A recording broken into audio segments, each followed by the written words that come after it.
بسیاری نفرهاتان میخواستند که برنامه های باشند که راهبردهای تاجیک خدمت برسانه.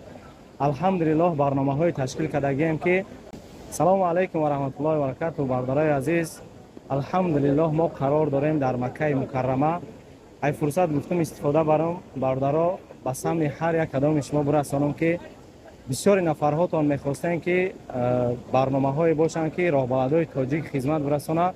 الحمدلله برنامه های تشکیل کردگیم که مخصوص به خواست شما اولا یک تا داشتیم. الحمدلله حاضرا در یک ماه 3 تا برنامه های داریم که تنها راهبردهای تاجیک برادرای خودمان خدمت میکنند. یکیش پرواز بگیم 18 اکتبر و بعدینش 25 اکتبر. این پروازها ای مسکو هستند. ان شاء الله پروازهای مستقیم هستند برادرای عزیز، یعنی پریامای ریس به پرسد که برنامه های استاندارد 14 روزه. برنامه های استاندارد 14 روزه به همه شرایطش هم برای مبلغاش، برای دیگر معلومات های مفصل تر رقم های روی اکران واتساپ داریم. در واتساپ ها مراجعه کنین، ان شاء الله مفصل تر میفهمونمتون. بعد از یا ان شاء الله بگیم در ماه نوامبر هست، ماه دکبر، در ماه ینور ده، یعنی شما میتونین ایهاز نامنویس کنید در ماه های نوامبر، در ماه های دکبر.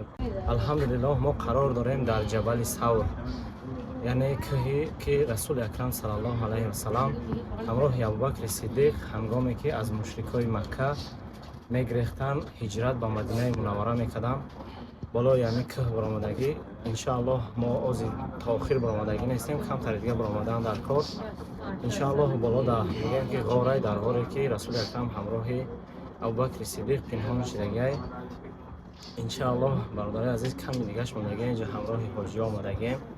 باقی سربلند و خانواد باشین. خداحافظ تا دیدار. السلام علیکم و رحمت الله و برکاته. اینجا بگیم که نقطه بالاترین بلندترینش همین غاره که رسول اکرم صلی الله علیه و سلام همراه ابوبکر صدیق هنگامی که از مکه مکرمه هجرت میکرد به مدینه منوره آمده در اینمی غار پنهان شدگان. برادرای عزیز، الله همه شما را به همین مکان مقدس آمدنش نصیب، آسان، میسر و موفق بگردانه.